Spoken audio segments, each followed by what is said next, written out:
Convener Adoor Prakash കൂടി നമുക്കൊപ്പം ചേരുകയാണ്. ശ്രീ അടൂർ പ്രകാശ്, നിലമ്പൂർ തെരഞ്ഞെടുപ്പ് പ്രഖ്യാപിച്ചിരിക്കുകയാണ്.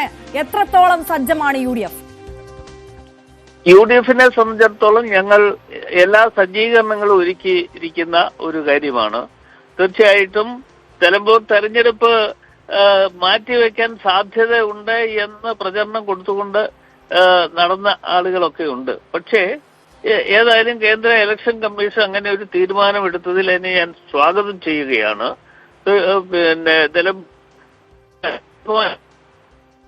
പിന്നെ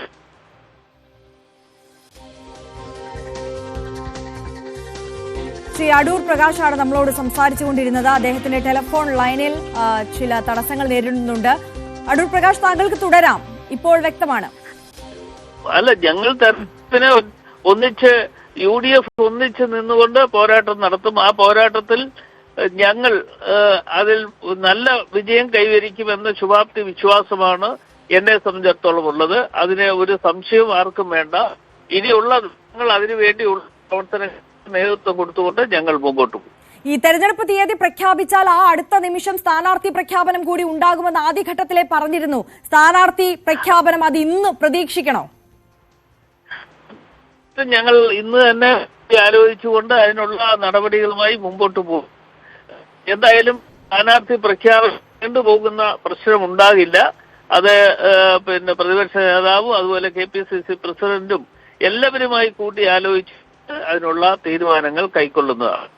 തീർച്ചയായും. വളരെ നന്ദി ശ്രീ അടൂർ പ്രകാശ് ഈ ഘട്ടത്തിൽ പ്രതികരിച്ചതിന്. സ്ഥാനാർത്ഥി പ്രഖ്യാപനം ഇന്ന് തന്നെ ഉണ്ടാകാനുള്ള സാധ്യത തന്നെയാണ് UDF കൺവീനർ നമ്മളുമായി പങ്കുവച്ചിട്ടുള്ളത്. തെരഞ്ഞെടുപ്പ് പ്രഖ്യാപനം വന്നാൽ ഉടൻ തന്നെ UDFന്റെ സ്ഥാനാർത്ഥിയെ മുന്നിൽ നിർത്തുമെന്ന് പറഞ്ഞിരുന്നതാണ്. ആ പ്രഖ്യാപനം അത് പാലിക്കപ്പെടും.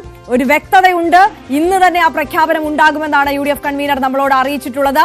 അനുമോദ്, തുടരാം.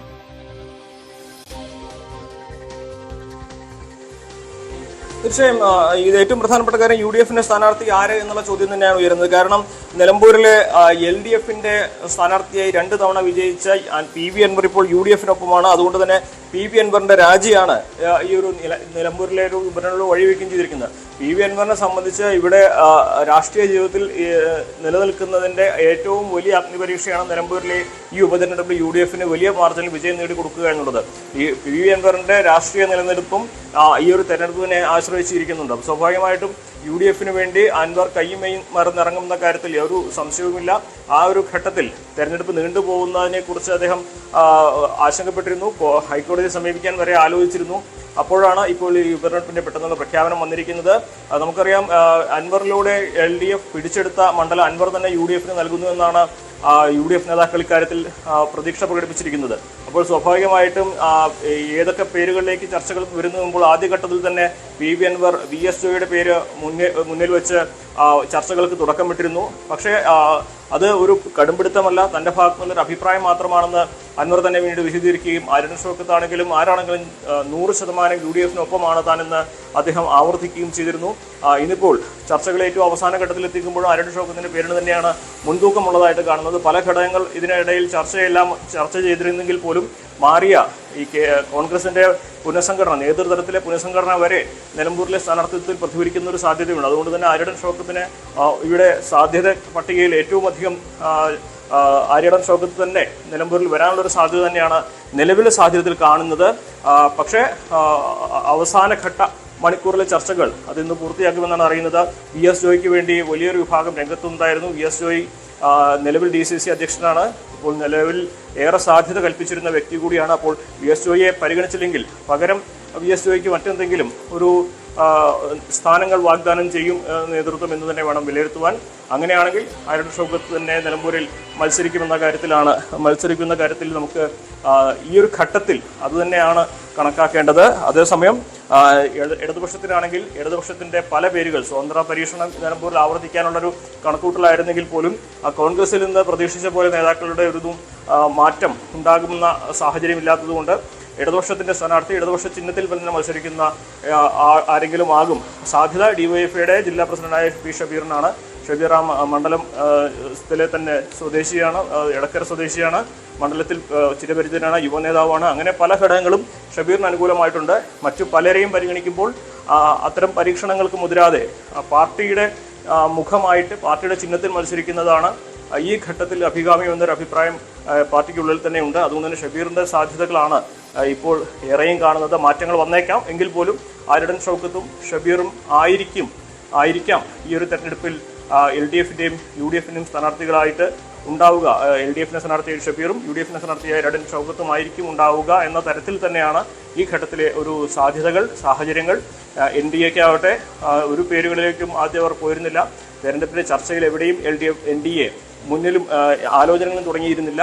പക്ഷേ ഈ ഇത്രയും വേഗത്തിൽ പ്രഖ്യാപിച്ച സാഹചര്യത്തിൽ NDA-യുടെ ഭാഗത്തു നിന്നും സ്ഥാനാർത്ഥി പ്രഖ്യാപനം ഉണ്ടാകും ഏറെ വൈകാതെ തന്നെ കണക്കാക്കണം. നവ്യ ഹരിദാസിന്റെ പേര് സജീവമായിട്ട് മണ്ഡലത്തിൽ ചർച്ചയിൽ ഉണ്ടായിരുന്നു. കാരണം പ്രിയങ്ക ഗാന്ധിക്കെതിരെ മത്സരിച്ചതോടെ മണ്ഡലത്തിൽ വളരെ ഒരു പരിചിത മുഖമായിട്ട് നവ്യ മാറിയിട്ടുണ്ട്. മാത്രമല്ല വനിത എന്ന പരിഗണന ഒരു വളർന്നു വരുന്ന NDA-യുടെ വളർന്നു വരുന്ന ഒരു യുവ വനിതാ നേതാവ് എന്ന പരിഗണന ഇതൊക്കെ അവരെ സംബന്ധിച്ച് അനുകൂലമായിട്ടുള്ളതാണ് NDA കാണുന്നത്. സ്വാഭാവികമായിട്ടും നവ്യ ഹരിദാസിന്റെ പേര് സജീവ ചർച്ചയിലുണ്ട്. ഷോൺ ജോർജിന്റെ പേരും ആദ്യഘട്ടത്തിലൊക്കെ ഈ വഖഫ് മുൻപോക്കെ വലിയ വിഷയമായി കത്തി നിൽക്കുന്ന സാഹചര്യത്തിൽ ഷോൺ ജോർജിന്റെ പേരും ഇവിടെ പരിഗണിച്ചിരുന്നു. ക്രിസ്തീയ മതവിഭാഗങ്ങളുടെ വോട്ട് സ്വാധീനിക്കാൻ ഷോണിന് കഴിയുമെന്നൊരു കണക്കൂട്ടലിൽ അത്തരത്തിലുള്ള ചർച്ചകൾ ഉണ്ടായിരുന്നു. പക്ഷേ അതിലേക്കൊക്കെ ഇനി NDA എങ്ങനെ എത്തുമെന്നുള്ളത് ഒരു മണിക്കൂറിൽ തന്നെ കണ്ടറിയേണ്ട കാര്യമാണ്.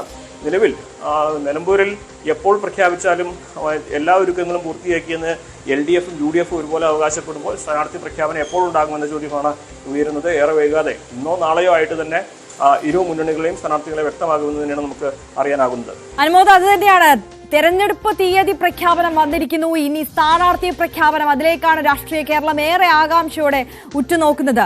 അനുമോദ്, ആര്യാടൻ ഷൗക്കത്തിലേക്ക് എന്ന പേരിലേക്കാണ് UDF എത്തുന്നത് എങ്കിൽ അവിടെ പൈതൃകം എന്ന ഫാക്ടർ നിലനിൽക്കുന്നുണ്ട്. അത് വിജയ സൂചകമായി അവർ മുന്നിൽ കാണുന്നു. പക്ഷേ ഈ സമകാലിക രാഷ്ട്രീയം നോക്കുമ്പോൾ അൻവറിന്റെ സ്ഥാനം, സ്വാധീനം അത് തള്ളിക്കളയാനാകില്ല. ഈ അൻവർ ഫാക്ടറിനെ കൂടി UDF മുന്നോട്ട് വെക്കുന്ന സാഹചര്യത്തിൽ അൻവർ നിർദ്ദേശിച്ച പേര് തള്ളിക്കഴിഞ്ഞാൽ ഉണ്ടാകുന്ന ഭവിഷ്യത്ത്, അത്തരത്തിലൊരു ആശങ്ക UDF-ന് ഇല്ല എന്നാണോ?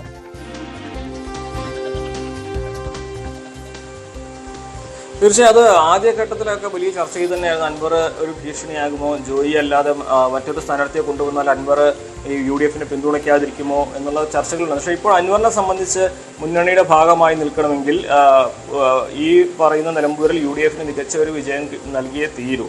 ആ ഒരു ഘട്ടത്തിൽ തൻ്റെ രാഷ്ട്രീയ ഭാവി ഇല്ലാതെയാക്കുന്ന ഒരു നടപടിക്ക് അൻവർ ഒരിക്കലും തയ്യാറാകുമെന്ന് കരുതാനാകില്ല. കാരണം അൻവറിനെ സംബന്ധിച്ച് LDF എന്ന് വിട്ടു ഇനി സ്വതന്ത്രയുടെ ഏറെ നിൽക്കാനാകില്ല. UDF-ന്റെ ഒപ്പം നിൽക്കുകയും മാത്രമാണ് രാഷ്ട്രീയമായിട്ട് അൻവറിന് മുമ്പിലുള്ള ഒരേ ഒരു പോംവഴി. അതിനവശേഷിക്കുന്ന വഴി, അല്ലെങ്കിൽ അതിന് ഏറ്റവും അനുയോജ്യമായ വഴി നിലമ്പൂരിൽ UDF സ്ഥാനാർത്ഥിയെ മികച്ച ഭൂരിപക്ഷത്തിൽ